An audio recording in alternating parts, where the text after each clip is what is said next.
Assalamualaikum warahmatullahi wabarakatuh. Sebelumnya kami di sini sebagai kelompok C akan menjelaskan tentang bidang ekonomi dan administrasi pemerintahan. Sebelum itu, perkenalkan nama saya Rana Ramdhani dan ini rekan-rekan saya. Perkenalkan juga nama saya Faza Al-Hafiz. Sebelah saya ada. Perkenalkan nama saya Rangga. Nama saya Raka. Supaya mempersingkat waktu, mari kita langsung ke penjelasannya. Bidang ekonomi dan administrasi pemerintahan. Yang pertama ada sistem pemerintahan. Pada saat Muawiyah berkuasa, ia melakukan perombakan besar-besaran dalam sistem ketatanegaraan. Ia mendirikan lembaga-lembaga politik dengan tujuan akan mempermudah pelaksanaan program. Program itu ada diantaranya lembaga wijarah atau kementerian, ada juga lembaga kitabah atau kesekretariatan negara, ada juga lembaga hijabah, pengawal khalifah. Yang kedua ada al-wazir atau lembaga kementerian. Penerapan sistem wazir atau perdana menteri ini dimulai dari pemerintahan Muawiyah bin Abi Sufyan. Seorang wazir berfungsi sebagai pendamping khalifah yang memiliki kewenangan untuk menggantikan beban dan tanggung jawab dalam tugas sehari-hari. Sedangkan apabila khalifah berhalangan atau tidak dapat menjalankan pemerintahan karena sesuatu, seorang wazir akan bertanggung jawab pada khalifah. Wazir yang pertama diangkat oleh Muawiyah bin Abi Sufyan adalah Zaid bin Abi. Ia dikenal sebagai orang yang cerdas dan memiliki keberanian. Yang ketiga, Al-Nizamus Siyasi atau kelembagaan negara. Lembaga negara yang dibentuk pada masa Khalifahan Muawiyah bin Abi Sufyan yaitu Khalifah Ahlul Hali wal Aqdi dan Qadil Qudat. Ketiga lembaga itu mempunyai tugas, fungsi, dan wewenang yang berbeda. Khalifahan adalah kepala negara dan penguasa tertinggi. Ahlul Hali wal Aqdi adalah para anggota dewan. Sedangkan Aqdil Qudat yang terdiri atas ahli hukum Islam dan hukum ketetanggaraan yang memiliki tugas, fungsi, dan wewenang untuk membantu khalifah dalam membuat keputusan hukum dalam pemerintahan. Yang keempat, Al-Nizamul Dari atau tata usaha negara. Tujuan pembentukannya adalah untuk mengatur sistem pemerintahan negara antara pemerintahan pusat dan pemerintahan wilayah daerah. Lembaga ini membawahi beberapa departemen. Yang kesatu, Diwanul Kharaj, yaitu departemen perpajakan. Yang kedua, Diwanul Rasyil, yaitu departemen kesekretarian yang bertugas merancang surat-surat dan nota-nota kesepakatan yang dikeluarkan dari pihak khalifah pada pengusaha wilayah.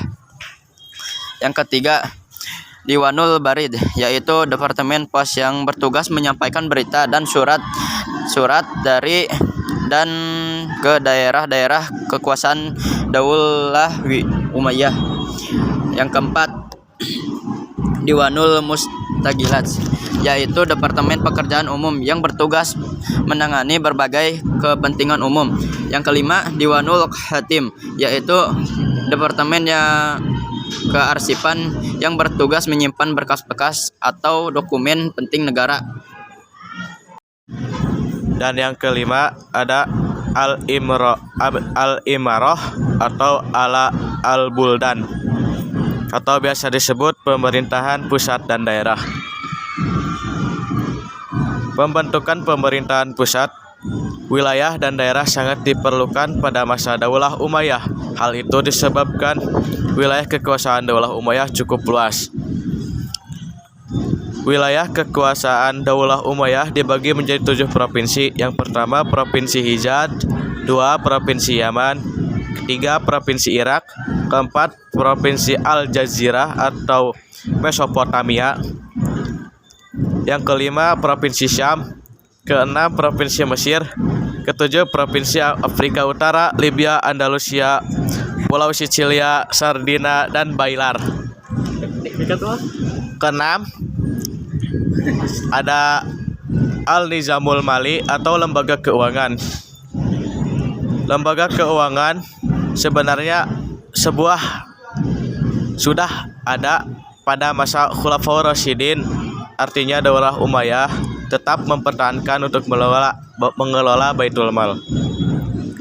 Adapun sumber keuangan negara diperoleh dari ghanimah atau rampasan perang, jizyah atau pajak tanah, zakat dan usyur atau pajak lainnya yang dipungut dari para pedagang atas berbagai dagangan yang mirip dengan cukai barang yang masuk pada zaman sekarang.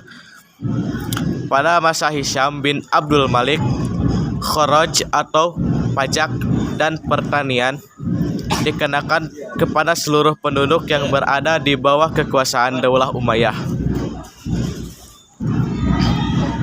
Yang ketujuh, Al-Nizamul Harbi, lembaga kemiliteran. Kelembagaan ketentaraan atau kemiliteran Daulah Umayyah merupakan kelanjutan dan lembaga yang telah dibentuk pada masa Khulafaur Rasyidun.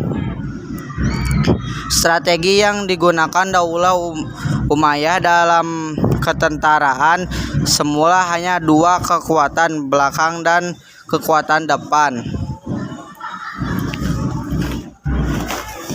Antara Kabul Jaisyi, yaitu pasukan barisan inti berada di tengah, Al-Maimanah, yaitu barisan sayap kanan,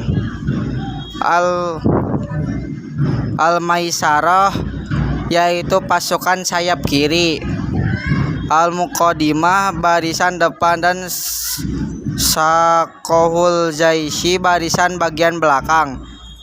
8. Al-Nizamul Qadi, lembaga kehakiman.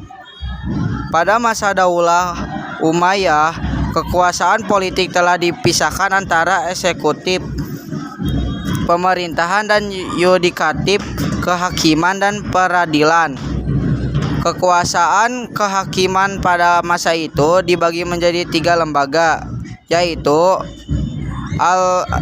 Al-Qada, yaitu lembaga yang bertugas menyelesaikan perkara yang berhubungan dengan negara. Yang kedua, Al-Hisbah, yaitu lembaga yang bertugas menyelesaikan penyimpanan kehidupan masyarakat secara umum dan soal-soal pidana yang memerlukan penetapan hukum cepat. Yang ketiga, Al-Nazar fi al-Mad'alim, yaitu mahkamah tinggi atau mahkamah banding semacam Mahkamah Agung di Indonesia. Mungkin hanya itu yang bisa kami sampaikan, kurang lebihnya mohon maaf. Wabillahi taufiq wal hidayah. Wassalamualaikum warahmatullahi wabarakatuh.